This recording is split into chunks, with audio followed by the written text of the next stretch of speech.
And welcome back to another episode of the Three Speech Podcast, 3SP as ever.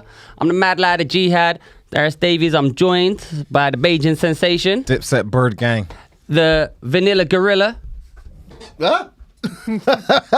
Struggling today. Didn't take his Alvance. I'm good. How are you guys? And we unfortunately don't have our resident...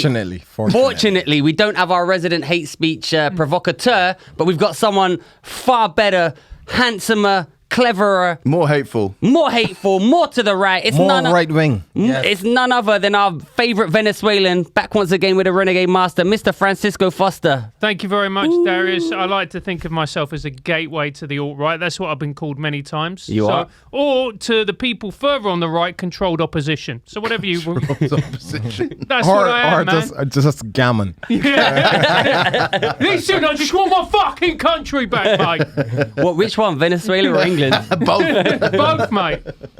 Both. But it is, as always, a joy and an honour and a pleasure to be here on my favourite podcast, basically the only one that still books me now. Yeah. You know, I used to go to Venezuela quite a bit when I was younger. Like in Barbados, we used to go either Venezuela or Puerto Rico for shopping. Venezuela used to be like so cheap. Yeah. I guess it's even cheaper now. Yeah, it's even cheaper now, my friend. So Barbados is above Venezuela in country rankings, like money-wise. GDP. Yeah. But Barbados currency used to be tied to the US dollar. Probably still is. So $2 Barbados used to get you $1 US. So we used to be quite stable. I don't know if that's still the case. Somebody from Barbados can correct me. Well, we are the number one podcast in Barbados at certain points in the year. Are we really? Yeah. Did you know that, Francis? Yeah, no, I didn't, man. You're the Beijing sensation. So how many people in Barbados listen to podcasts? Just his mum. But It's the only podcast that is available in Barbados. But it's enough to make us number one Yeah. in Barbados. To our loyal listeners there. Hello, Barbados. Yeah, big up man like Jason Pyle. Big up. He listens and sends me voice messages. So big up Jason. Yeah, Thanks for listening. Can I big him up as well? Yeah, big him up as well. Big up, Jason. I want to come to Barbados one time and say hello. Yeah. There you go. Big up Jason right now, Francis. Yeah, big up Jason. Yeah. Don't know who you are, Jason, but thank you. And why are you listening to a podcast if you're in Barbados, mate? Why are you not on the beach? Because he fucking listened to it on the beach. Listen. No, that's a good point. There's nothing I like better than Jason from Barbados. He's almost as good as your mate Barry from India or whatever his name was. What was his name? Who's Barry? Brian. Brian. Massive shout out to Brian. But when last you been Venezuela? 2005. That was the last time I was Oh, there, we man. used to be in a hotel, right? And they would have all these street vendors with their carpets out in Caracas. Yeah. And they would have all these little things and stuff. Yeah. Go and buy that shit. Yeah, you'd go I and don't know buy what shit. it was, but yeah, and then you'd go... trinkets. Your little trinkets, absolutely. Yeah. What were the ladies like there, man? Yeah, that's another thing. Yeah, the women were... That's what happens whenever anyone talks about Venezuela. They're like, yeah. oh, the beach, and then it just comes down to the lady. Yeah, the women are hot. Same thing as Puerto Rico. The women are Latino women. Yeah, they're hot. they are, man. No, I've done a scientific study on this. Venezuelan and Colombian women are the hottest of all the women. You know what? I went to Colombia and I wasn't because everyone bangs on about it, going, yeah, Colombian women are the hottest and all that. And I got there and I was like, I don't think this is right. You probably went to the wrong area. I went all over, but like I just think think it's a lot more hype than. I've just got this image of you like a perv with a clipboard just going around like rating. You know what I mean? Yeah, 100%. My missus at the time was livid, but like, you know. But I've actually got a Venezuelan passport. You've got what? Yeah. The hell? How's that? So like, it's not real. Man, and what's the point? Why, man? That shit is only good if you want a prostate examination at the airport. yeah, like so. My dad's Lebanese, but sort of went over to Venezuela, so he had a Venezuelan passport. My parents just got me one of everything. It's expired now. My dad actually used to use his, but because they don't have paper in Venezuela anymore, No, we don't have anything. They can't renew his passport, so he's fucked. Shit. Here's the thing, Mooch. This is a connection between you and me. Yeah, because you're Leb as well, aren't you? Yeah, my granddad was Lebanese. Yeah. Vasilis Saoud.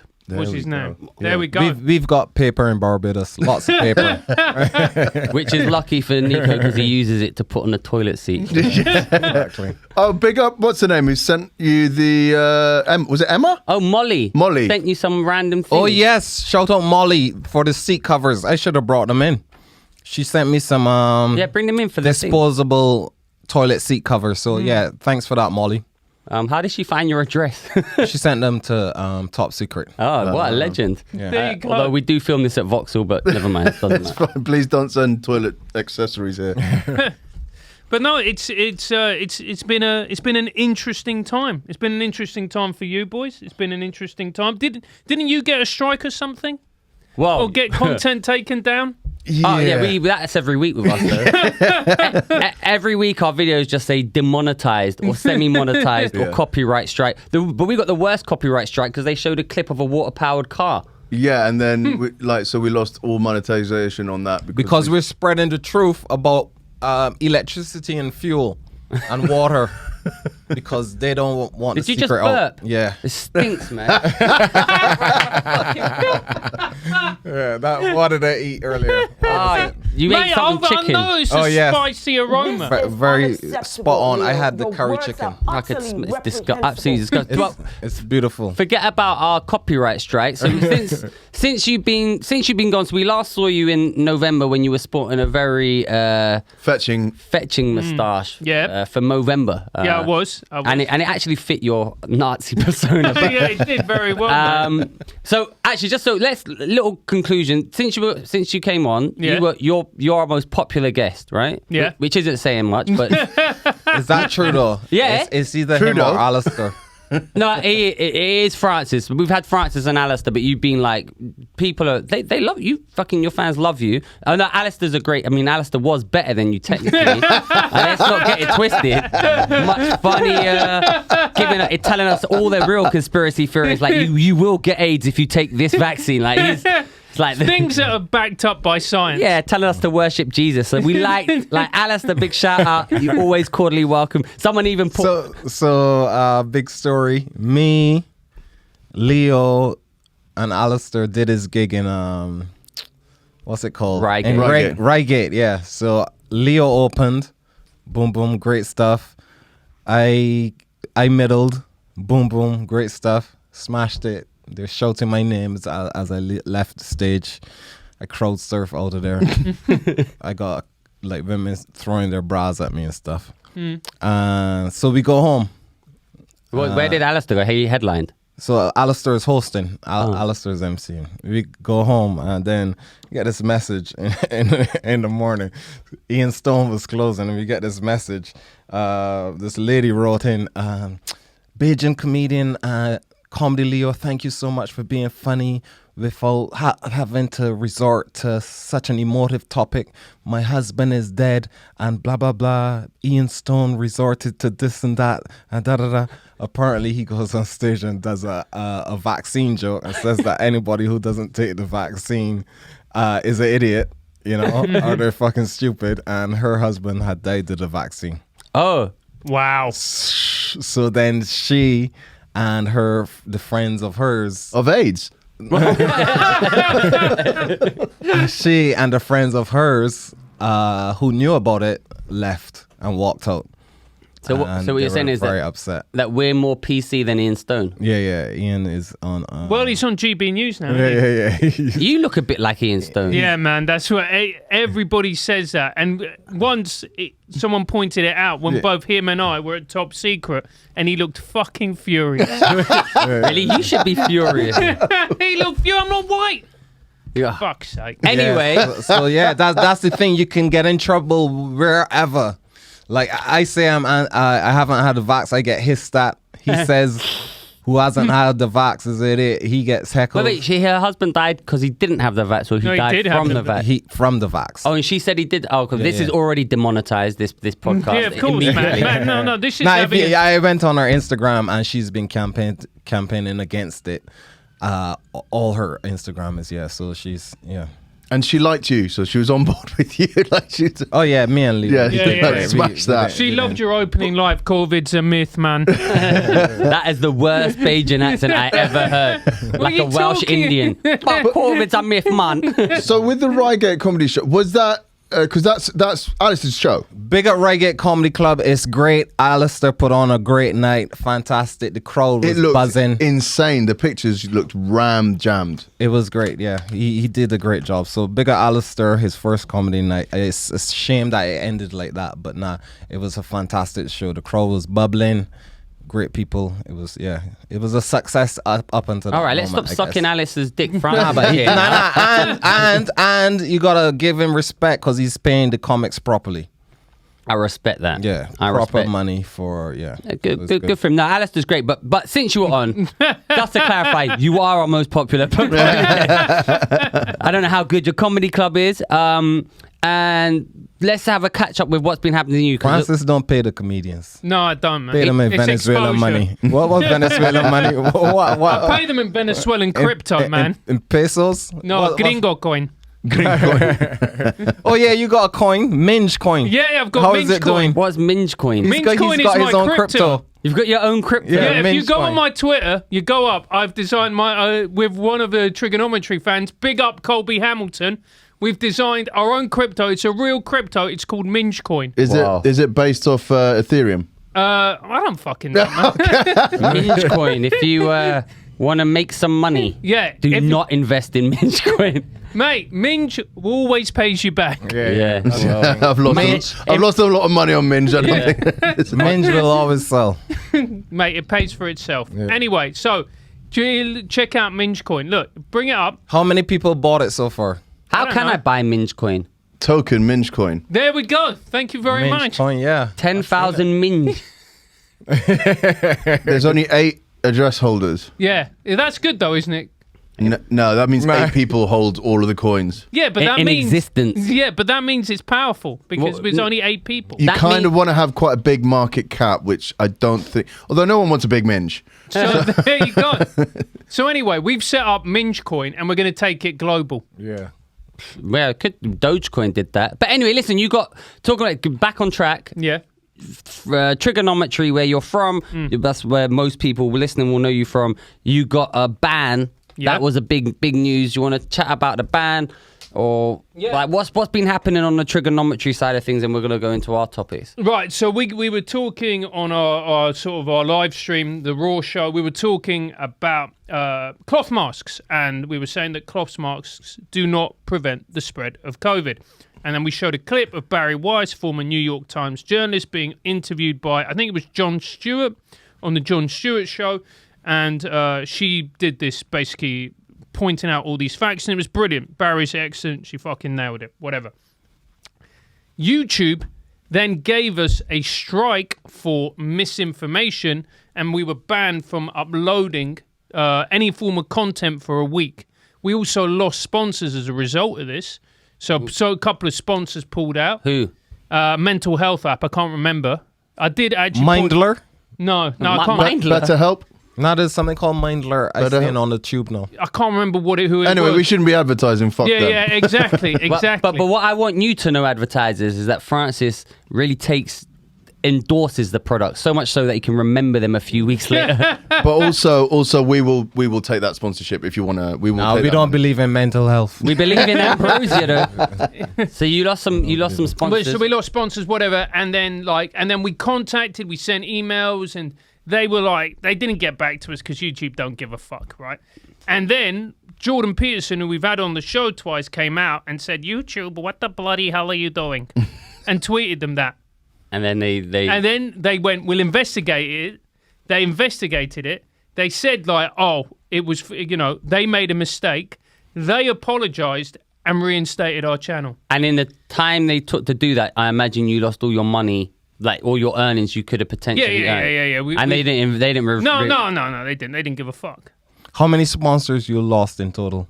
We lost one sponsor, but that was it's difficult to get a sponsor and to keep sponsors and whatever else. So just one. We just lost one, but we also lost all the revenue for 5 days or whatever it is. And also as well, you've got to think that when you get a strike, it's more likely that you get shadow banned. And if you get shadow banned by YouTube, then you really are fucked, because it means that your content is being hidden. And once your content is being hidden, you're not getting views, you're not getting engagement, the quality of the guests goes down. Like, we're shadow banned by Instagram. Instagram told us that they had shadow banned us. And as a result, we've got like 10,000 followers on Instagram, but we get like 200 views. And being shadow banned online is kind of like what's happening. Let's do a segue. It's like being how the mainstream media is shadow banning the Canadian truckers' plight and everything that's going on. Like, because I was chatting to a friend in Egypt, and he's like, and I was posting on my Instagram. He's like, what's happening in Canada? Like, no one knows. Like, and then Tyrone, Tyrone. Yeah. He was like, why are you going on about Canada all the time? No one knows what's happening over there. No one knows what's happening. They don't talk about it, or if they do talk about it, what they say is that the truckers are white supremacists, Nazis. Trudeau himself has said this in Parliament.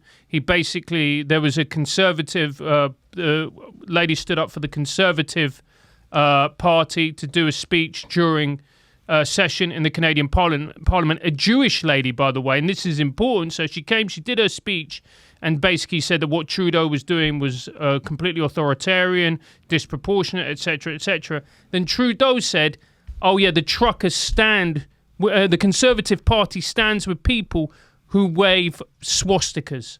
Well, you know what's interesting about that? If you want to go Alistair Williams on this, the one swastika that was seen in the whole patrol was outside I think it's called the Chotelia Hotel, right? And it was going into that. That was where it's pictured going into the hotel. And then a couple days ago, the base where the police in Ottawa were based were in the Chotelia Hotel. And the last time that flag was seen was going into that hotel. So was it a literal false flag? I mean, listen, that's the kind of conspiracy theory I believe in.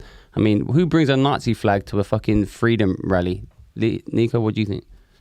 Well, I don't know. Man, this is why we come to Three Speech Podcast, right? It's this kind of cutting analysis, incisive commentary that keeps the fans hooked. This is what that bloke who in Barbados tunes in for. I had something to say, right? But he took long, and then he threw me with a question, but I had something to say. I didn't first. take that long. Don't smoke weed, kids. Don't smoke weed. I wanted to big up, first of all, Jordan Peterson. That's one thing I wanted to do for getting the guys reinstated. And I'm a big fan of Jordan Peterson, and I get a lot of stick for it because black men ain't supposed to listen to Jordan Peterson, apparently. Why? Because he's just like you. He's far right, blah blah blah, supremacist type stuff. So I love Jordan Peterson, and he helped sort my life out. So really, we got to get. You're falling asleep last week. I tidied my room. I helped you sort your life out more than Jordan Peterson. I clean my room and all sorts of shit now. But nah, big at Jordan Peterson. And what was I gonna say about the tracking stuff? Here's the thing with the tracking stuff is that anytime you oppose a liberal ideology or anything like that, or you oppose left-wing stuff, the first thing they go for is, boom, he's a racist. They're doing it with the truckers. Oh, they're Nazis. Oh, that's what they do. There are black truckers. Yeah, loads of black people in there. Supporting this protest and stuff. So it's not just, a small minority of them might be have links to whatever, but that's not what the protest is initially about. It was about opposing the mandates and the forced vaccination of people. So a lot of people with different views are going to be like, hey, we're against this. But it's just like what they did with Joe Rogan. Nah, but with any movement, they look for the bad apples, and that's why Rosa Parks, she was not the first person to oppose the sitting in the back thing, but she was the cleanest. Because there were other people who opposed the sitting in the back of the bus thing, but they had records, and the civil rights movement were like, hey, if we use this person, they're gonna look at their history and they have something for blah blah blah. A Is this small burglary misinformation charge. or- No, it's They facts. just changed the narrative about what is right. Because if you got one thing, they're gonna pick on that and amplify it and say, "Oh, this person is a rabble rouser, or this person is of no Former good." criminal. Yeah, exactly. So they went with Rosa Parks because she had a clean, nice looking record, and she's this meek little lady who they can push as the face of it. Now, the truckers, that's what they're doing. They're looking for look, this person got ties to blah, blah, blah. This whole movement, and then tarnish the entire movement with that person's flaws. But to say that it's all racist, no. A friend said, "Oh, these are racist people, blah, blah, blah." I said, "Look, these are black people supporting the movement." Yeah. And I showed them, so... Yeah, but that. Oh, they're anti-vax. Yeah. 80% of the truckers vaccinated. They're what do they call them? Internal terrorists, not internal. What do they call them? Domestic terrorists with bouncy castles. They've invoked. Trudeau has invoked emergency powers that you would get in wartime to cancel people's bank accounts, to crack down on this dissent, and people are cheering him on. It's like, listen, Trudeau eventually will get voted out, and the right-wing person that comes in is going to do what you do, because he could easily have done that against Black Lives Matter's protests. Yeah, that's what I was saying last week, is that imagine if Trump had these powers and was doing it to Black Lives Matter and freezing anybody who donated to Black Lives Matter accounts or tracking them down and shit like that. They would be in an uproar. So you don't cheer on something like this that when it's used against you're going to be fucked as well. So yeah, but people don't see it. They're like short-sighted, that, man. Of course they're short-sighted. They just see it as all they care about are surface level narratives. So they see this and they're like, oh, these people, they're white supremacists, they're whatever else, and blah blah blah. And then they cheer it on. I just burped again. Oh, fuck. That's the real crime. The real domestic terrorist. There's a lot of garlic in there, boy. What There's did a lot you of eat? garlic. What did you eat, It's the chicken curry from the Vietnamese place. Where? What chicken? What Vietnamese place? That place needs to be shut down, man. Next to Top Secret. What, from yesterday? It was from today. I went there today. Why'd you go top secret today? Because it was, that's where I went and put my bag and stuff. After mate. class. Anyway, so what were we talking about before though. we got filled with noxious flute We were talking about the truckers and how... There was an interesting article you brought up, Darius, about... this guy's a soothsayer, man. And surprisingly, it was in the Huffington Post. Thank fuck, I thought you were going to bring up David Icke, man. No, but in the Huffington Post, Not yet. 2014... That's Big up next David week. Icke. He sorted out my life as well. He was very influential. Yeah, ever since you found out about the lizards, man, you've just been flying high. Andy helped me with my goalkeeping. He's a very good goalie. Aren't you a Wimbledon fan? No. Oh, you're West Ham. Yeah. No, he didn't play for Wimbledon, did he, David Icke? I thought he was a Wimbledon goalie. No, I don't think he was. What, the actual David Icke? David Yeah. Icke was a goalkeeper, yeah. Before he became... You know, Now he's a gatekeeper. yeah, exactly. David Icke was a I've got my laptop. Didn't Leo dance for David Icke? Yeah, he did. Me and Leo did a gig for David Icke's son in like some weird David Icke TV thing. It was like, it was so shit. Me and Leo were on it. We were brand new. It was really shit. What's his son Gareth called? Icke. Gareth Icke, that's it. So you did a gig with him, for him. So we I bet he paid properly as well. No. Actually, I can't remember. It was just some awful gig that Leo got. Do you want to do a gig for David Icke's son? I went, yeah.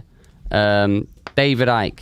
I'm not interested in his conspiracy theories, Wikipedia. Oh, actually, Google What was says, his clean sheet record like? Well, you know what's funny? When you Google David Icke, The Google first thing says... comes up as footballer. It says former footballer. I'm not sure that's what he's most well known for. Let's see, football. David Icke. No effort score. Who did he play for? Oh, Oxford United and Coventry. Oh. He retired due to rheumatoid arthritis in his left knee and an attack by lizards. So there you go. But that article's mad. That Daniel guy's a soothsayer. Dickin wrote this article all the way back in 2014. Why Canada will become a dictatorship under Trudeau. A leader that does that the party does what he wants when he wants, and no one dares question him. Would a Prime Minister Trudeau arbitrarily whip up the vote and outlaw certain moral questions? Could Prime Minister Trudeau be trusted to make decisions for the good of the country, not just for his personal self-worth? Would Trudeau call the police to enforce his vision? Let's hope we never have the opportunity to ask those questions. Well, and show the date it was written, 2015? 2014. 12th of the 12th, 2014. Updated on February 11th. Updated on February 11th. That's mental. Have you heard of that guy, David Dickens? But you see, this is what happens, and I've been banging on about this, and everyone thinks I'm a nutter for doing this. Have you noticed they've got rid of cash? I have. We were talking about that. Yeah, man. Like, and every time I talk to people, they're like, "Yeah, so what's the problem?" If you get rid of cash, that's another way to A, control people. Number two, they'll just cancel your bank accounts or freeze them. Yeah, just freeze your accounts like that. Yeah, and here's the thing as well, man. Like, just as you see, like, people getting banned off Twitter, Instagram, YouTube, whatever it may be, you're going to get people, you're going to get companies, bank companies, in the next couple of years, mark my words, saying things like, well, we're not going to platform hatred, but HSBC, we don't platform hatred. Ignore the fact that we platform all these other terrible shitheads. And launder money, not cartel money. Yeah, exactly. Launder cartel. Credit Suisse has just come out. Yeah, but here we're inclusive and we don't believe in hatred and we want to create a safe space. All this fucking bollocks. But here's the thing as well. The Bitcoin is seen as the solution to this, but it isn't. It's Minge Coin, that is. Bring it up again, man. Bring up Minge again. That's the power of Minge, Nico. I'm going to buy some Minge Coin. Buy it. There we go, everybody. Invest in Minge. What is the exchange that I can buy Minge Coin on? How much is one Minge Coin worth? What is the exchange rate? If I put £1 in, how many Minge Coin do I get for £1? Price here says 0. Well, what do you mean it's 0, man? So I give you £1, I get 0 Minge Coin. That's a good deal for you. Yeah, it is.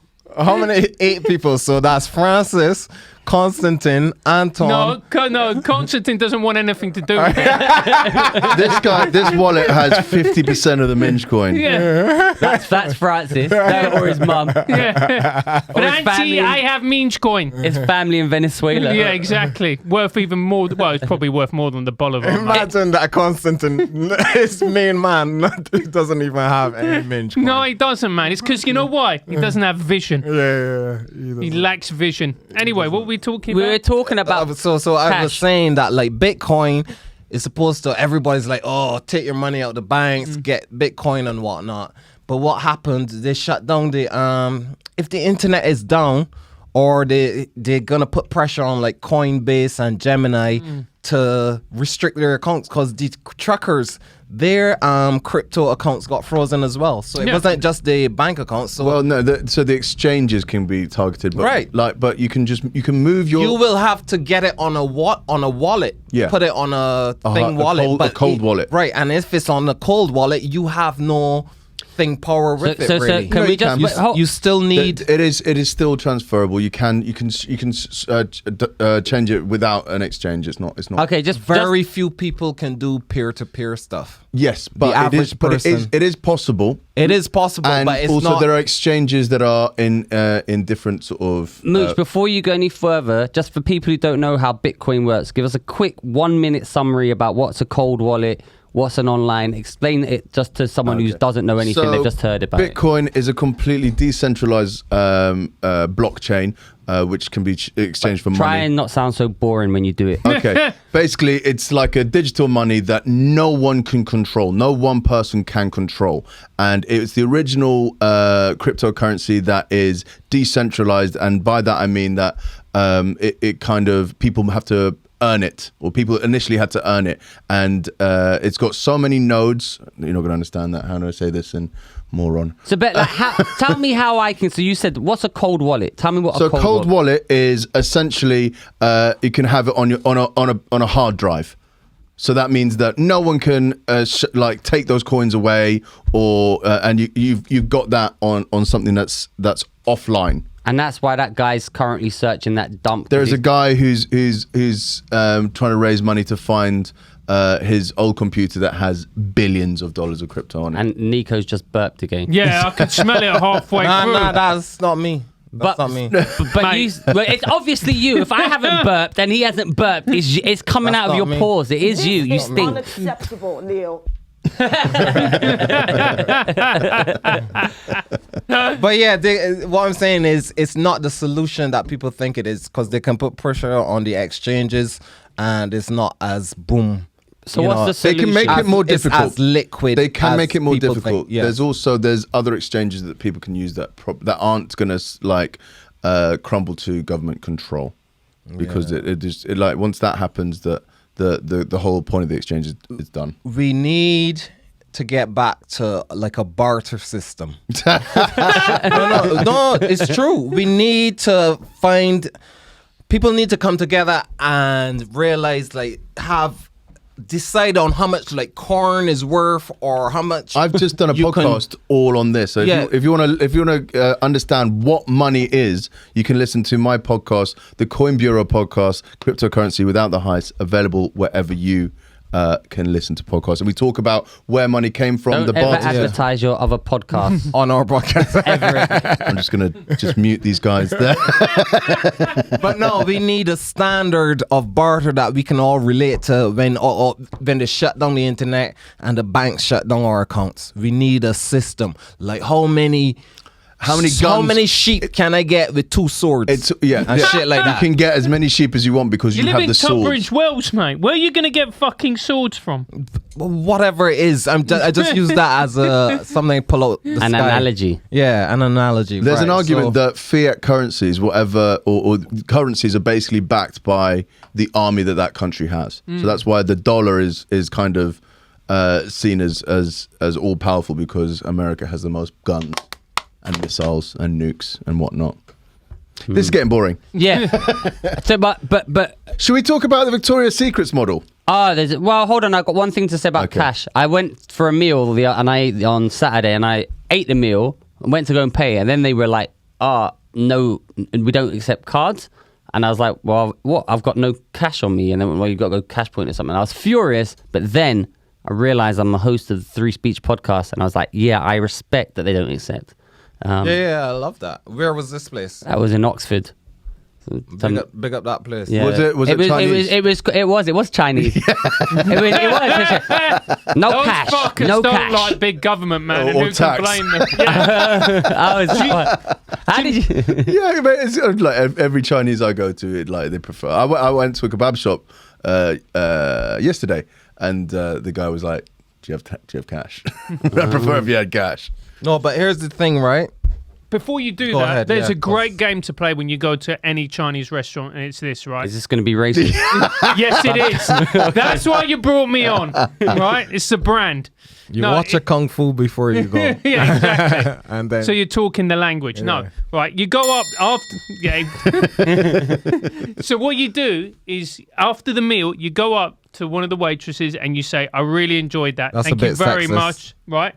why not the waiter? Or the waiter, Yeah, right? Or you go up and you go to them and you said, "I really enjoyed the meal," and you look them in the eye and see how little of a fuck they give, man. They just look at you like, "Why do I give a shit, white boy?" Yeah. You can move on.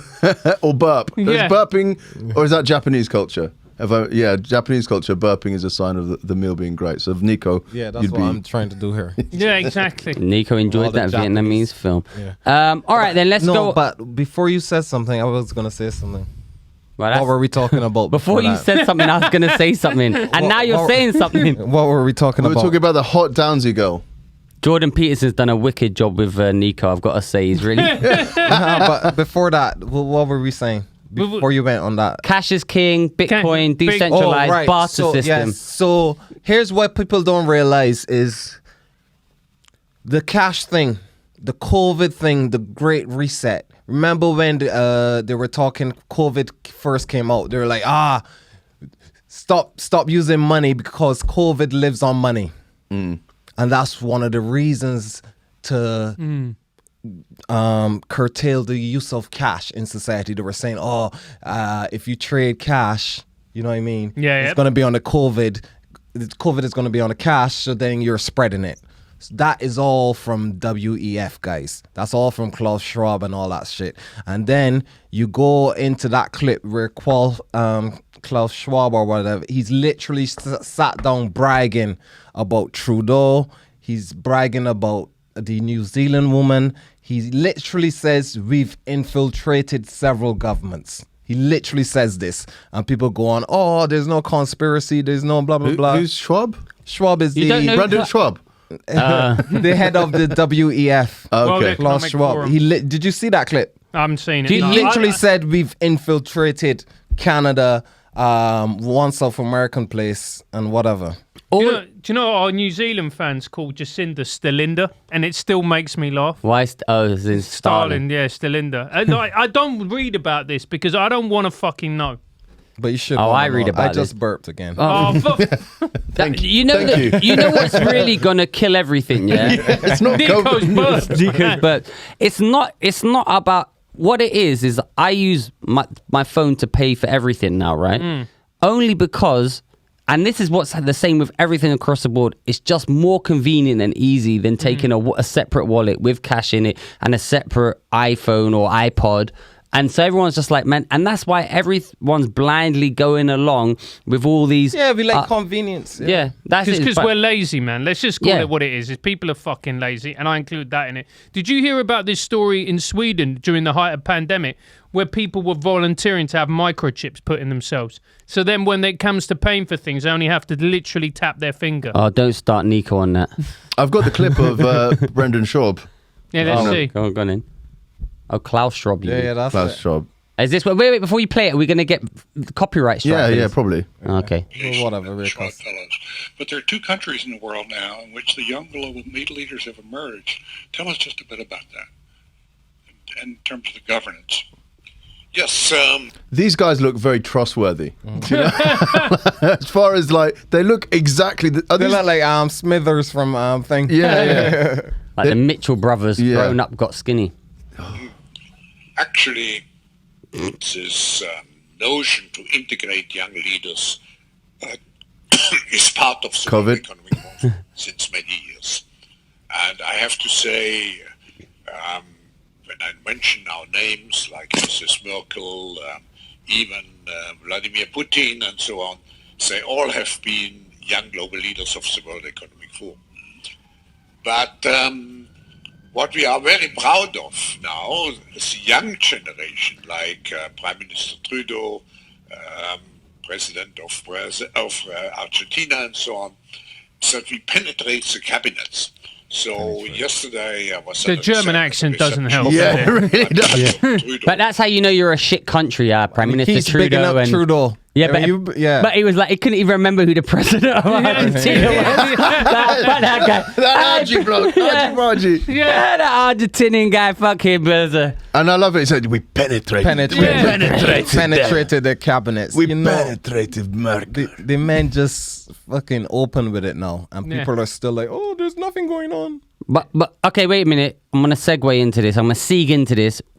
Third World Cup, we said our president of Argentina, couldn't remember the name. You're from Venezuela. Yeah. And Victoria's Secret's latest model, who's very hot, is afflicted with Down syndrome, but is the best Down syndrome woman you've ever seen. She is also from Venezuela. There she is. There you go. There you go. Look at those Caracas. Hey-o. Put that in your set. Is she from Venezuela for real? Yeah, she's from Venezuela. Yeah. Okay. Sofra. Well, I think that's... Sophia Giroux, sorry. Yeah. How do you pronounce that? Sophia Giroux or something? Giroux? That's Go a French name. Bring up Sophia and then Giroux. Haro. I don't know. She's definitely from Venezuela. But you know what? I was chatting to someone yesterday. Said the only people now that it's okay to discriminate, you can't discriminate, is ugly people. And old people. No one gives a fuck about old. Ugly people and old people. And ginger people. And people still make fun. Yeah, they're ugly people. Yeah, they're ugly people. Yeah, they come under the ugly umbrella. But people don't give a shit. Like even that. That's why we're pushing into the diversity. She's Down syndrome. Yeah, but she's like the fittest Down syndrome you could ever find. Like, where's an ugly? They don't give us generic ugly people. Like I feel sorry for. Like, where's your representation? Yeah, exactly. Where is it? Where are my fucking people? No, but that's always the way, man. Like no one has ever given a fuck about ugly people. It's real bad. But no one does, man. And here's the thing, like, we talk about this equal opportunities, whatever else. Jesus. Everybody discriminates when it comes to their own, how can I put it, sexual proclivities. What do you mean? Like, no one is equal opportunities. How do you say what you mean? You got a type. Yeah, you got a type. Oh, yeah. Everybody has a type, man.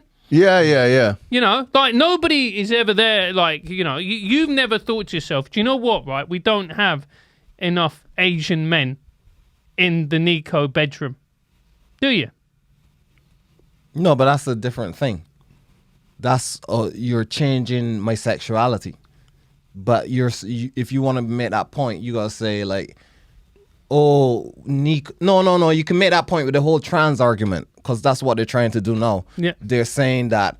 What was that thing we posted? I don't know. I'm so confused about what's happening. No. I know what you're trying to say. You're trying to say that if you don't discriminate like a trans against woman, Yeah. then they're you're saying no, you're transphobic. Yeah. That's what they're saying now. And it's like, nah, it's not my thing.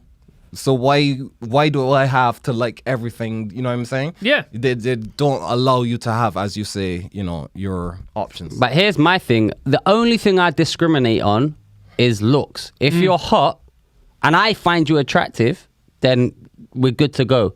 And that could be anyone. So I don't even... So you could get very hot transsexual ladies and I'll be like, yeah, but they got to be hot.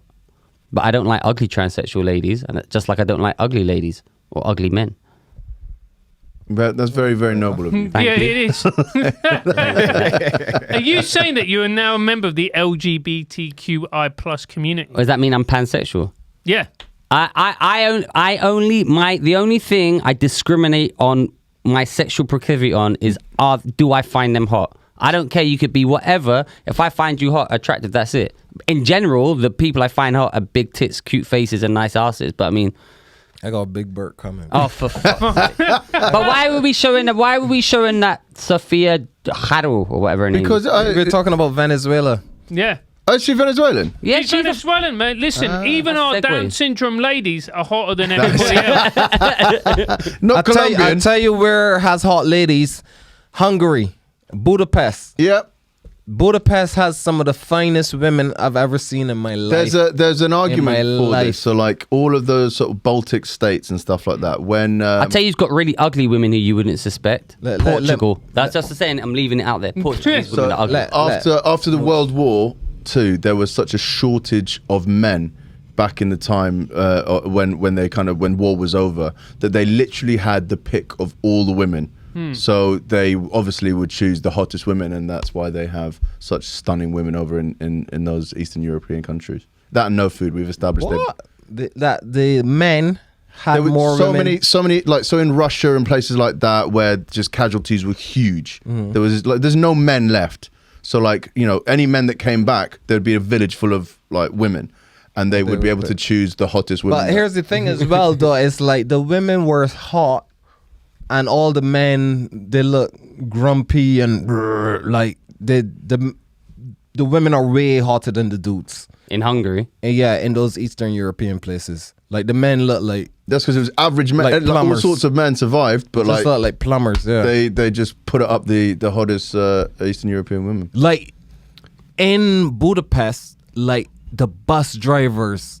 were women and they were smoking hot. the people serving the KFC were like these smoking hot women, and we were like, "What the?" But the thing is, crazy. You're saying this coming from the UK, right? So it's like, nah, they were stunning, man. No, they are stunning, but your views are somewhat biased because you've been in the UK for so long. It's like being on a diet of crackers and saltines. So suddenly.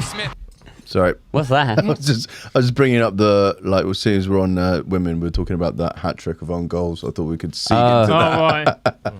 Have you? Well, she could play for West Ham. Yeah. the women out there are hot, man. I don't know. It's crazy. Hungarians are the rudest people I ever met in my life. There's a sweeping generalization. Yeah, no, man. I was in Budapest. I went up to some guys like, could you tell me where the way? I said, excuse me, could you tell me where so and so is? He went, just looked up. Like, no, go away. You can't just.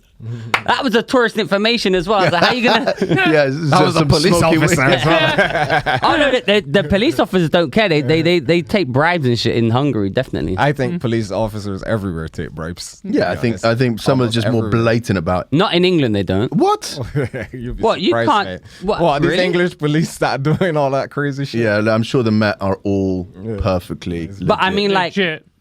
Small time bribes. I won't take them. It'd like, be harder to, have to be more organized over here. But yeah, most policemen, man. I think you're also deluded. Who, me? About what? I think like. So I mean, I am deluded, but about what? about policemen not taking bribes. This is the thing. Keep saying policemen are just regular They're human people. beings. They're just Everyone is regular dudes. corruptible. Wait, but you. They're just regular dudes who wanted a job. Policemen have no inherent moral superiority. Oh no, but I'm saying police in the UK is harder to like. So when I was in Costa Rica, they did like a club raid, and we had like cocaine on us. It turned out it was just like some fucking baking soda, and the police all stopped us, like with everyone in the club.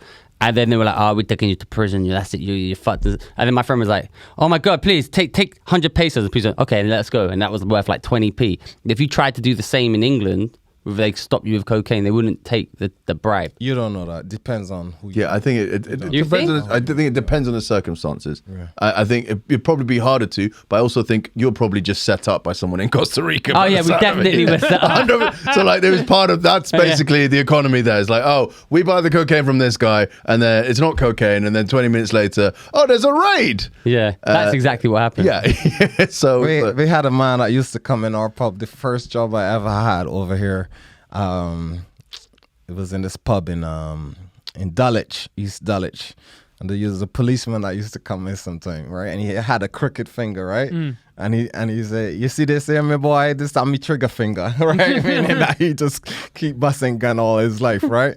So then he was telling me, "Wait, this is in England? Is he spoke like Belgian? that? He's in England. He's a Jamaican guy. Okay. Jamaican guy. A but Jamaican policeman from England. They brought him over here to do some training. Ah. You know, like sometimes police forces send people to get more training in these big countries and take the. Did he have a gun? Take the expertise back home. But he's like, "This is my trigger finger." You know what I mean? And his finger crooked, right? It have arthritis. You know? so the Arthritis. Man, you know, so the man said, he said, one day me get on the bus and this youth them, me just brush past and me a step on him shoe, all right? And him step to me, right? And he said, then he running off the bus, he couldn't find him. So then he says he go back and later on in the day, he gets a call, there's a burglary type thing. And he goes on the scene and he says to his partner, "You see this here, this are the youth that, you know, that stood up to him on the bus." And then I go to him, so then what happened? He goes, "Me send him to heaven." That was a lovely story about murder. Yeah. I mean, just like that. I was like, "Pardon?" I thought he gonna like me bringing him for questioning. He was like, "Me, I send him to heaven." Whenever Nico tells us some sort of Bajan story, it's the most cruel, horrible story, and he finds it, and he just cracking up like, "Oh, and we brought the cat down the street, then I send him to heaven." Nico's there falling over. This is the funniest shit I've ever heard in my life. No, but I couldn't believe it. I thought he was gonna say something about we roughed him up a bit or something like that. No. I put one through his used his new face. skills that I got in the UK, and I, you know, appealed to this human rights blah blah. And I was like, "Nah, me send him to heaven." I was like, "What? He dead?" He said, "Yes, him did." Yes, him did. I'm like, what? Man. We were at Top Secret the other day, and then Dave McSavage was on, who's a brilliant comedian, and he come down and he was like, "Oh man, I'm feeling a bit weird." He died at a gig, right? Then he was telling me about the gig. Then Nico pops up and he said, "I've never seen Nico laugh so much as I was dying on stage. It's the happiest I ever saw Nico." Nico's just, why'd you revel in people's... So what happened, right? He goes on stage, and this is the brilliant thing about Top Secret. Top Secret, you know, where the acts sit down, we have that curtain, right? Yeah. So you got the curtain there, and people walk by after you finish your set, and you can hear them talking about you. So David is sat behind her, and one guy goes, "Mate, that was fucking awful, mate." And then the other guy, his friend, goes, "Mate, that was beyond shit." And the whole day, McSavage is, "What does beyond shit mean?" He's like, he didn't even say it was shit. He said it was beyond shit. And that's all he fucking talking about. It was hilarious. New vegan manufactured shit. Beyond meat. Beyond shit. Man, that is funny, mate. But yeah, that sat behind the curtain thing is hilarious because I've seen a person sat behind the curtain and people were pointing at their picture saying this person is dog shit. Oh my God. And the person is sat right there, but they can't see. It's funny, man. You got to confront that. You just got to just be like, which what? Who? Who's shit? Is it me? I used to MC like a new act, new material night at Angel Comedy, which is obviously a great club. But there's some of the people that we put on, like the new acts. It was brilliant, man. I remember once we put on this dude. He was this muscle-bound psychopath. He looked like all he did was just work out and inject steroids, and that's it. And he went on stage. About me. And he went on stage and did 5 minutes of paedophile jokes, in which the punchline was, "And then I fucked the kid." That sounds good. Yeah, and then he kept doubling down. And the funniest thing was seeing the audience reaction to it. And every time it just got worse and worse, and he kept driving it into the ground. Not Jimmy Bird, was it? It was the funniest thing What ever, happened man. to Jimmy? Jimmy's now gigging? he's gigging. No, he's not gigging. He's now a kids author. He's published 2 books, I think. Has he? Yeah. What? Can I have his material? Yeah, you can do. I'm gonna call him. He's got some good jokes. up my treehouse. Yeah, I think he's on the part. He was on the point last time I spoke to him a couple of months ago of selling it to Netflix. One of them. Holy What? shit. Jimmy Bird's one of the funniest guy. He was really funny. Yeah. Get the fuck, Jimmy, get the fuck out of my treehouse. Yeah, he's funny, man. Jimmy had that joke. He said he was a kid doing an exam, right? Yeah. And he sees the kid sitting next to him put a pencil in his nose and headbutts the table. And he goes, "Fuck me, what question is he on?" That's a brilliant joke. Oh shit! Yeah, he was funny, man. Man, there's so many people who start out in comedy who are legitimately fucking brilliant. And then for one reason or another, they just don't keep going. The man said he's in the club and he sees this bird. Her name was Big Linda. Big Linda. She had a tattoo on her neck. She had a tattoo on her neck that said Big Linda. But then he said she was coming. He said, you could see the water tremble in the glass. Then he said he went home and she laid on his arm. He felt like he was in that movie 127 hours. Hey, he's funny, man. Jimmy Bird's wicked. And Nico's obviously remembered his entire catalogue. That's the only thing that makes funny. Nico laugh, man. But that's the thing, like, that's one of them sets. He had one of them sets no matter how many times you've seen it. Yeah. It's still funny. He was always still funny. I agree. Yeah. Talking about fandom, I'll tell you who. So we're a fan of Jimmy Bird. I'm a sieg into this. What about the new Lord of the Rings that's coming out? It's cost $1 billion.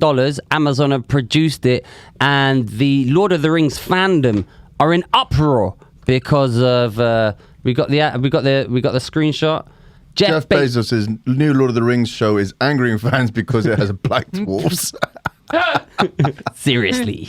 Do you guys know this story? Have you heard it? Do you want me to explain what's happened? Yeah, go on. So, Lord of the Rings, as you know, written by Tolkien in the early 20th century, brought up in England. So the whole Lord of the Rings fandom, The Hobbit and all that, they're actually based on like the Hobbits are from a little small town in their world, and they're meant to be like English people, and it's all on that. It's in this whole wide world. But now Amazon have bought the rights to these next stories, so they're following on from Peter Jackson's hugely successful 2000s movie, which was pretty kind of stuck to the script, and fans are really happy about it. Anyway, Amazon have done it now, and they basically changed all the characters and forced diversity into it. So the fans are in uproar, and there's a famous quote by Tolkien which actually applies, and it says something like, the quote goes something like, "Evil cannot create, it can only destroy." And on the trailer for this Lord of the Rings things, they've just put this quote like verbatim, just like millions of these quotes, and it's got like down like ratio of like 200,000. But people are saying, they're being racist because, so what if it's got a black dwarf? Where's my representation? And then Amazon did this funniest thing where they had a video of super fans who were talking about how excited they are for the new this new series, and they watched the trailer. These were the Amazon super fans, right? And it's like, every flavor of, you know, of like, how can I look woke? So, you know, you've got everyone in that. I'm a super fan. And then they're saying, what really, none of them talk about it in the video. Maybe you can see if you can find it. But what was funny is they're saying, I'm a super fan, but I'm so happy now it's got a diverse cast, right? And the diverse people, fine, fair enough. But it's like, wait a minute, how are you a super fan if they didn't have your representation from when you were a super fan from 2000, but now suddenly you're a super fan, but you need representation, but it was all right when you didn't have representation. Anyway, they're going mad. I think I've messed that up. No, but there's some here, like, so there's Vanity Fair in a bold move. The Rings of Power condenses Tolkien Middle-earth timeline, adds entirely new characters. Sophia Norvem's dwarf princess Disney, blah blah blah. So where is her beard? All dwarves canonically have beards, even the females. Oh wait, they don't care about the law, just race swapping the grifter for grifter points. This is not Lord of the Rings, nor is it even close to faithful to Tolkien. I will not watch this. But the thing why this is a controversy, right, is obviously they're saying, oh, all the Lord of the Ring fans are fucking racist, right? But it's not the case. They're truckers. They're all truckers, right? They're white supremacists. They're right anti-vaxxers. Yeah, they're right. Yeah, but that actually is all of them. But it's not the case, because what they've done, instead of taking an established character and saying, oh, we're going to make that a black guy, we're going to make that a gay guy, they had the whole of the Lord of the Rings world, right? So let's take Game of Thrones, right? In Game of Thrones, you got Winterfell, and they're all white people, and they're from the north. But then you got the Dothraki, who are from the hot countries. I've forgotten what it's called in the story, and they're like more suave. They're like me, and then you've got different. They had the whole of the Lord of the Rings throat. So instead of just going, oh, you know what? We've got this whole Lord of the Rings world. We can just say these people come from here, and create these new characters, and the fans would be like, yeah, cool. The new characters, wicked, welcome. They've gone, oh, wait a minute. Just to piss off these nerds, we're gonna take these ones that everyone knows this is how they are, this is their characteristics, and we're gonna completely change them. So they're all going fucking mad. How do you feel about that, Nico? Think they're racist or what? I am not. There's only one Lord of the Rings that I had really liked. Michael Flatley. I'd love it if this was a segue into how your love of Irish dance. No, what it was like, the Lord of the Rings that I had liked was the one when Legolas gets on the horse from in front. Which one is that? So you're a big fan, basically. I've never even seen Lord of the Rings. I hate it. I think it was all shit, you're man. You're a big fan, aren't you, man? No. You know, his horse comes from behind him, and he grabs the reins. We talked about that video last time. Yeah, and then flicks over. Mate, I think you've been watching something else, man. No, that's sick, man. Inspired. There's a bit where one of the fans will know what I'm talking about. One of the three speech fans. But anyhow, I got no problem with what Darius said. If you bring in a new group of people, but also if it's fantasy, I don't really care with fucking up fantasy characters that much. It's fantasy, but you get what I'm saying? Like, if it's, so what if the person is black, or these dwarves are black, or these fairies are black? I got no problem with that. I would more have a problem and understand the issue with James Bond being black. I would understand that a bit more, because he's this iconic British spy, and he has to go Russia and do undercover movements and shit. Just have just some random black dude turning up in Russia. So I can understand that. But if it's fantasy and these are, so what if a fairy or a dwarf has black skin? I got no issue with that, man. But yeah, I more understand the people who are upset with a black James Bond than fantasy shit. But that's just me. I don't know. I think the problem is, and like, to actually be serious about it, like, this isn't really diversity, man. Like, if you want like true diversity, then what you need are like people from other cultures, more black stories, or more, exactly. more Asian stories. Yeah, exactly. Then tell the stories. That's more authentic than go, you know what? Let's have a black Little Mermaid. I mean, who gives a fuck, really? Yeah. You know, and people understand what this is. This is just them trying to be lectured to and being talked down to, and people don't like it. It's like what Darius said, though, is right. It's, you can there's smoother ways to do it. introduce new characters or whatever. Like what they did with Spider-Man is cool. Miles Morales. Yeah, character. Bringing a different new character. He's black and it's cool. Yeah. Nobody had a problem with Miles Morales as far as I could tell. Everyone loves Miles Morales, and he's got this whole now. You've not only got a character that like he's like half black, half Latino. You've got two communities that can like look to someone. He's built up a whole new like different his own law, his own world. Like why not do that? My son loves him as well. My son loves Miles Morales. Got the little dolls and shit. Not the dolls, but the toys. Miles Morales toys.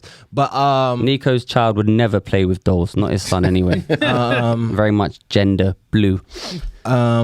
What were you saying? We were talking about stories. If you truly want diversity, that means that you need a range and a plethora of different stories from a diverse group of people. Yeah, and it kind of distracts. I remember watching that when they push it too much, it distracts from the story, the movie. The one with Amazon brought out this one with Michael B. Jordan. He's like a special agent.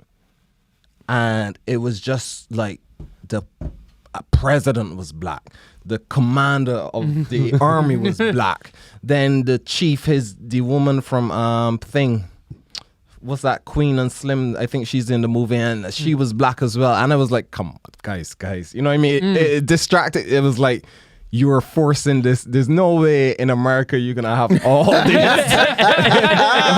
these black people leading the army, the country, the special agent. I was like, it just took away from it for me. I was like, yeah, you need a bit more white people in this film for me to enjoy it. You should have tweeted that, man. In a weird way, it was like, come on, you guys just forcing this a bit too much. I think that's the thing. I think it's the forcedness of it. Like, no one has a problem with, diversity in film. I fucking do, mate. But it's just when it's like because film is escapism, and you want it to be kind of like real life, and it's you can't have. You can have it. You can't have a Shakespeare play with a black character in, but they do have that, and they change it all the time. So I don't know. It just kind of takes away something from the believability of it. I agree with Nico, right? And I think fantasy characters, I agree with you on all of that. However, the only reason I think this has been an uproar and they're all being called racist, like I said, like it's written by Tolkien, who's from the 20s England, right? And he specifically made each character part of like an English, meant to be like, so the little hobbits were meant to be like Northerners. Northerners and villagers, and they were each kind of meant. The original people in Britain though were black. Oh yeah, what's the name? Original man. What's the name? Cheddar Man. Cheddar Man was black. Yeah. Okay. Yeah. So the original people in England were black. Okay.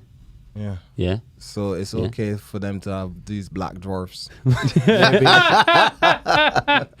why not just make a new character set from a different country? They're descendants of Cheddar Man. These are the Cheddar dwarfs. Maybe. I don't know. I just think it's deliberately provocative to the nerd culture. Like they've got these nerds and they're doing it. It's not just Lord of the Rings. It's all of the franchises. Like people grow up like He-Man, right? There's been a new reboot of the new He-Man. Like is it? on Netflix, right? And the artwork looked amazing. Within the first episode, they killed He-Man. He was replaced by a lesbian woman, right? And they were like, wow, look how powerful this lesbian thing. Skeletor basically got sodomized by this leather, right? And then it was She-Man. Yeah, and it's just like, what are you doing? And all the fans are going mad. They're like, oh, you just hate that. It's fucking called He-Man. It's a He-Man. He's dead in the She-Ra. They had a whole other thing for She-Ra. Yeah, and they loved and the nerds would have loved She-Ra, but it's like they're just doing this deliberately. It's like, well, why can't you just create like this? Anyway, so that was a big thing on Netflix, and it was made by the dude who did Clerks. Yeah, what's mad? I put on Danger Mouse. I don't know if you tell you guys this one. I put on Danger Mouse. Like the first episode I put on, and I sit down there. Within 2 seconds, they got Penfold in a purple dress. Is that a new Danger Mouse or an old one? There's a new one. One. They got Penfold in a purple dress. I was like, what the? And all I can remember is that, not that Penfold is a black man, but is that when Dave Chappelle goes on Oprah and says, why is it that every time they get a black man in a movie, he has to put on a dress? What are they playing at? Was Penfold a man? I thought it was like it was a mouse. He's a mouse. Yeah, but he's a male mouse. Penfold is a male mouse. Okay. Yeah. And all I can remember was that Dave Chappelle bit where he's asking Oprah why. But you know what? But you know, put us in dresses. like we're laughing about it, but actually, you kind of bring up an interesting point because they don't care about us. They know that they've lost our minds, right? They're not going to change us. We've sculpted what we think. We know, like I personally think, you know, you didn't grow up in England. You did. We did. Yeah. We grew up in a pretty tolerant time, right? Especially in London, right? Yeah. Yeah. Like we're pretty much tolerant, right? But they don't care about us. They want to get the next generation. They want to indoctrinate the next generation into thinking, okay, you can do this. I don't know what the end plan is, but like that's the goal. They know they've lost us. I have a theory. Part of it is they want to emasculate and also have a weakened population. So they're encouraging the emasculation of men, and also the whole thing with like wearing masks is to keep you like cowardly and afraid of stuff.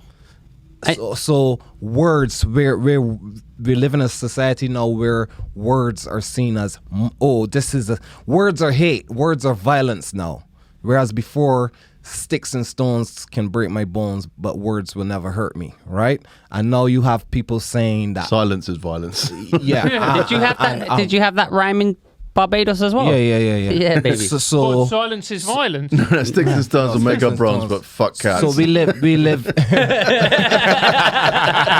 That's a good T-shirt. That's a good T-shirt. Yeah, but no, like now we live in a society where they're saying you can't clap, you gotta snap your fingers, and it's you can't even snap your fingers. You've got to just jazz hand. Yeah. I did a gig and a girl did that. And she follows me on Instagram, and I stopped the gig and I said, "Listen, no." She was clicking her fingers. Like, what are you doing? They do that, yeah. And she goes, "I'm clicking." I said, "Listen, not in this comedy club. Not when I'm emceeing. Every time you click your fingers, a comedian dies. You fucking clap." And she followed. She loved it, and she was proper woke. Yeah. But because I kind of said, "Listen, we're not gonna go for woke. We're gonna do it properly." Yeah. She went on board with it. And they can see when there's hate and when there's done. Yeah. Sorry to interrupt you. But what this is, I don't know. I don't want to, but it's what Patrice would call the pussification of society and of our men. So when a society has weak men who are walking around wearing masks, afraid of the virus, and who are using, as he calls it, he does that sketch where he says inappropriate. Anyone who uses the word inappropriate is such a, you know what I mean, a thing word, like, right? This is what is creating weak men so that we can continually be bullied. And people like the truckers and people who stand up for stuff, they want to get rid of those people because those people actually push back against the tyranny. But when you have people who are like, "Ooh, I'm not going to clap, let me put on my mask, and let me not Point say of this personal word," privilege. you are creating weak people. They say that this is, and that's what they want. So TikTok in the UK or TikTok in the West, the algorithm is completely different to what the social media is in China. So they for doing stupid, silly dances and pranks and shit like that, the algorithm pushes that and it forces people to make that sort of content and become that sort of influencer. Whereas in China, the algorithm rewards things like science and. Thing was saying that that guy Schultz was saying that. Schultz saying that. Yeah. And also in China, TikTok's got a 40-minute time limit on it a day. And just before I forget, on the masks, kids now the CDC has lowered the amount of words kids have to be able to learn. So it used to be when a kid hit 24 months, they should know 50 words, right? But because of the masks, and everyone was saying this is going to have an effect on kids' development, they said, no, it won't. Kids now, they've lowered it from 50 to 30, and they've said, it's not had enough development just because they've moved the barriers and they just changed the things to make it look realistic. Sorry, Nico. But it's like Tony Benn, great politician. I like Tony Benn. Great British politician. He has that clip where, and we all kind of know it, is that governments want a docile, easily managed, easily controlled population. They don't want critical, strong people because then they can't get away with as much as they would want to. So this whole thing of the dumbing down of the education system, all of these things make the population more docile and compliant, and then you live in a situation like 1984 or Brave New World where we're just like little weak drones going around doing. But here's the thing, like man, and this is the interesting thing. And once it's been pointed out to you, you'll start to notice it again and again. Right? How do they frame this? How do they frame all these rules in order to get you to obey? They don't frame it as you're going to do this. How do they frame it? They go, we're doing it to keep you safe. Safety. That's what they always say. And more, when you start hearing that word and you start looking out for it, you'll realize that it's everywhere. Masks keep you safe. When the reality is, we know that the vast majority of masks don't prevent the spread of COVID. So that's the thing. Right, then they'll say, "Oh, you're making me feel unsafe. I didn't want these jokes at this particular club, or I don't like these jokes because they made me feel unsafe." No, they didn't make you feel unsafe. There was no part of that joke that made you unsafe. What it was is that you didn't like it. So what they are constructing with the word safety is what is acceptable and what isn't. And what isn't acceptable is being unsafe. Right. And that's how they're doing it, man. That's a great point. And also, that's how creeps and killers and rapists and all these type of people operate. They pretend to have your best interests at heart. Yeah. Come, I got, come be safe in my van or whatever. Come on. I wondered where that was going. I was like, NICO doesn't listen. That's what Bundy and all of them type of people were doing. They were like, they charm you. It's like what what's called it Malcolm X said about the liberals versus the conservatives. He said at least with the conservatives, the Republicans, he know what he dealing with.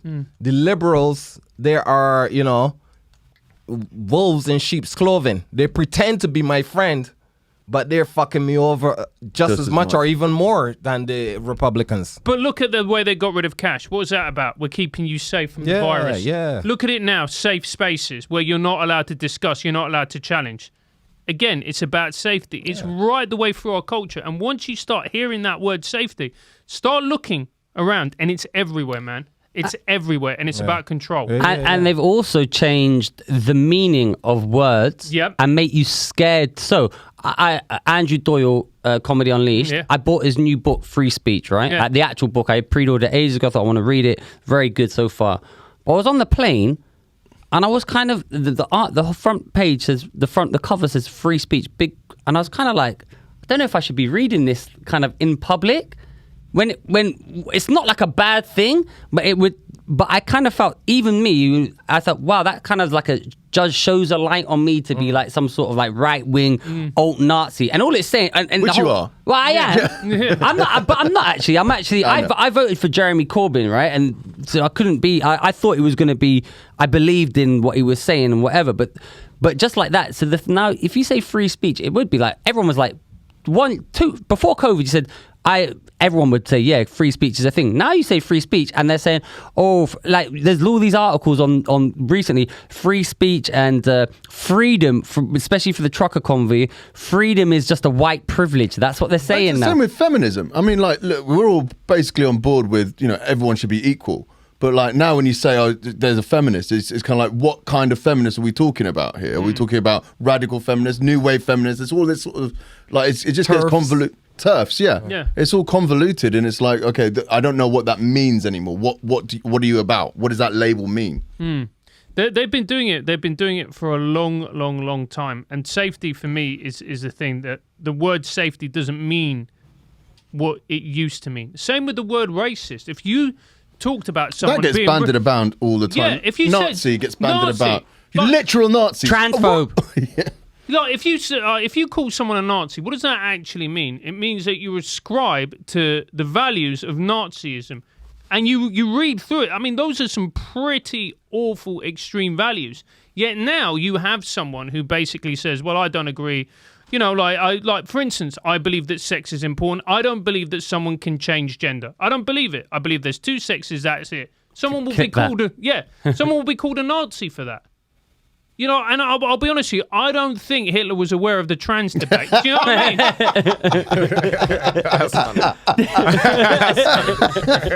mean? He only had one ball or something. Yeah, he's part trans. Wasn't he a cross-dresser? Wasn't that one of the stories? Maybe he did it. Maybe he's he was more aware He's of also addicted to meth. Yeah. You know, so he's a drug user. And he was painting. Yeah. And he's an artist. Yeah. And he's an artist. And he had a dog. Yeah. I don't know what that's got to do with it. Just hit random Hitler facts 101. How did Hitler treat his dogs? Yeah. That's the real question. Zoomed him. So you're saying we should look out for words like safety, sudden illness. What other words should we look out for? Yeah, the moment I think, like, before all of this, you hear someone's a racist, that's a really extreme, serious accusation. Now it's just a tool used to shut down debate. That's all it is. Yeah. You know, racist, white supremacists, Nazis, swastikas. It's like what Trudeau says. I can't believe any of this. And Trudeau's the man in blackface, how many times? Like, come on, man. Yeah. Come on. Yeah. All right. Well, listen, we've gone quite long. So before, we've basically, if anyone's listening just for you, we haven't actually asked you some stuff. So maybe we should just interview Francis a little bit, ask him some stuff now, because then they'll have to listen all the way to get to this bit. Don't chapter this so they won't know where to get to. So Francis, I got some questions as a listener for of Triggernometry. Actually, if you don't know it, it's great. It's nothing to do with comedy though. No, not really. We do interview the odd comedian, but no, not really. It's like, but you're both comedians, but this is quite a serious podcast. Yeah. Who would you say? What are your top 3 guests? Top 3 guests: David Nutt, talking about drugs. David Nutt is the former advisor to the Brown government, who was fired for pointing out a statistical fact, which is it is more dangerous to go horse riding than it is to take ecstasy. Okay. That's a statistical fact. He got fired. He's now in charge. I think it's Imperial College London, who are... Actually, I think I asked you this question last time. Yeah. Same exact thing. Listen, I don't do much research. You and Leo do this all the time. You just repeat the same shit. I got bored. I was like, oh yeah, I heard this one. Yeah. Repeat the same shit. Fuck the top 3. Wait, I've got a better question. Wait, who's the worst guest? Who was the guest that came on and you thought, this guy's a fucking cunt? Leo That's what I want to know. Leo Kearse. Yeah, Leo. Not Leo. Name names. Name names. No, I can't. Come on, Francis. Free speech, Francis. Free speech. Don't be a pussy. Tell us who the worst guest was. No, I wait.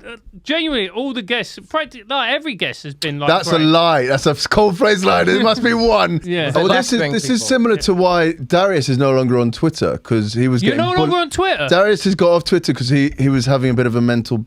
Okay, I've come off Twitter. Honestly, the reason I just came off it is because I thought to myself, one, I listened, like Leo was like, oh, they're like, she stole this line from someone else, like offense archaeologist, right? Yeah. So I was Toby Young used to talk about it. So it's like, there's nothing, like, I don't think I've tweeted anything bad. I think you probably have. I probably have. but I already did an advanced search and done it by all the trigger words that I could think of, and they're all gone, right?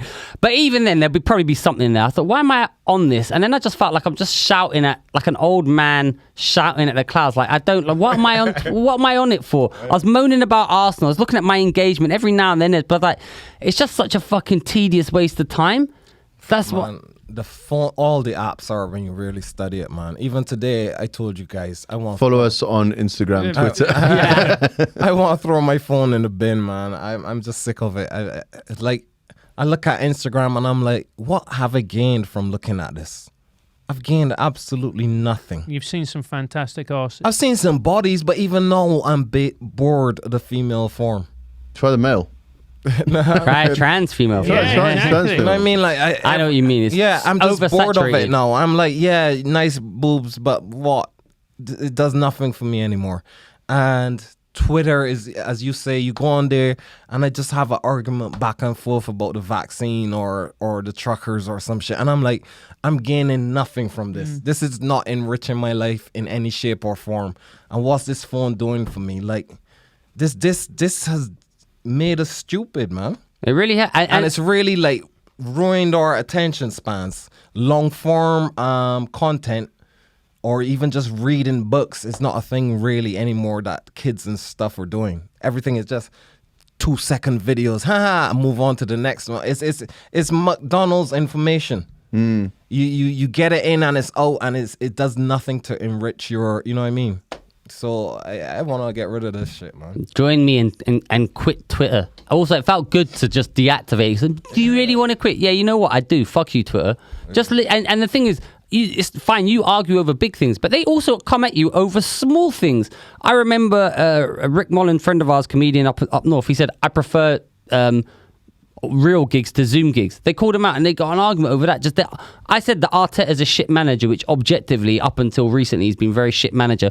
Like, people are like fucking DM brigading me, going, "Oh, you fucking..." I said, well, why are you like? And I said, what am I doing? So I just deleted it. Facebook's already dead. That's on its death strokes, man. No one's using that anymore. I had deleted that like 4 years ago, man. Yeah, Facebook's dead. I'm gonna delete Facebook completely. What are you? I would love to get. I would love. You know whose career I would love? That guy Daniel Kitson's. I would love his career. He just puts up a thing. He's in blah blah place. It sells out. He's not on social media, as far as I'm concerned. He has an email list. Is he? That's it. He kind of just. He's not on Twitter, is he? No. Exactly. He has the best career of any comedian. The guy just puts up, boom, my show is whatever, and tickets sell out within a day or two, and he's quicker than that, man. The guy sells out in about an hour. That's what I would love, man. All this, come see me in. Oh yeah, I'm in Glasgow, Edinburgh, and Newcastle in April 5th, 6th, and 7th. And we're filming on March. We're filming on March 20th. Specials. Me and Leo on March. In Edinburgh? No, in Top Secret. Okay. For Next Up. Well, no, it's for Next Up. That's still all right. I mean, it's not. I said it on stage. I said, listen, we're filming. You're welcome to come. Obviously, as soon as, Netflix will instantly betray them and leave.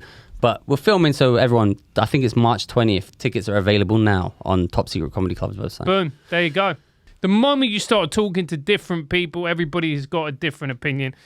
I heard it was something to do that where the US are building sort of army camps and bases in Ukraine, and Russia weren't having that and don't want Ukraine to be part of NATO. And yeah, that's what Farage said. When we interviewed Farage, him and Konstantin had a little bit of back and forth. And Farage was just saying that essentially what happens is that Russia has grown ever more paranoid. It's seen NATO expand further eastwards. Ukraine are going to want to become part of NATO. Once Ukraine become part of NATO, then again, that means that Ukraine become the enemy to Russia. They're on the other side, whatever else. And then, as a result of that, that's why they've invaded. And then it's back and forth, and I don't know. I don't know enough about it. So my understanding is after the fall of the Soviet Union. Sauvignon Blanc. After the fall of the Soviet Union, but part of the deal that they made was that no surrounding countries would have any arms against Russia, right? Yeah. So then Putin's come in, and now because they're going to get Ukraine saying to join NATO, that's why they said, well, if they join NATO, they're going to be on our door, so I'm going to go mad. And he does what he says. So he's recognized Luhansk and Donetsk or whatever as independent states. The only thing I know is that none of us are qualified to talk about it. That's true, actually. I think we both explained that badly. Take steroids. Yeah, of course he does. You reckon? Mate. You reckon he takes like human growth hormone and shit? I reckon a Russian the Joe only way Rogan. to solve this is for him and Boris to have a shagging competition. To shag a horse, Mr. Hans. I reckon Boris would win, man. He's got form. We're going to need to wrap it up because I've got someone else coming into the studio. Francis has ever been a great guest. Go see NICO April 5th, 6th, and 7th up north. Newcastle, Glasgow, Edinburgh. Anything? Coyote. Just follow me, Francis J. Foster, on all the social media. So check out Triggernometry. That's it. Hang on. Second best guess because you gave David Nutt the first one last time you were on, and then again. So what's the number 2 episode? The number 2 episode for me, you've caught me out now. I think the number 2 episode. Oh, this is tricky. You said McGlade. Chris McGlade, man. Chris McGlade was fantastic. Posey Parker? Yeah, Posey Parker's great. You know what? Farage was fucking good, man. Check out Farage's interview. Yeah, okay. The second one. That, yeah. And I like that lady, Laura Dodsworth. I don't know who Shout that out is. to Laura. Is she the one who? What does she do? She wrote a She book wrote The called, State of Fear, Bring up her Insta. my favorite book. It's a book called The State of Fear. It's all about read it how at the night. government used psychology. I read it in her voice. Yeah, exactly. In order to strike fear into the British population over COVID. Yeah. Oh. And she breaks it down. It's a fascinating read. And she's great in it. She's March 20th, Top Secret Comedy Club. Next up filming Leo shows Cancel Culture, my show Don't Be Shit. Come to that. That's all we've got to promote. Wunderbar. Right, that's it from us. Thank you so much. Dipset Bird Gang, we born to fly. Yeah. Bow. I understood none of that. Anyway, bye.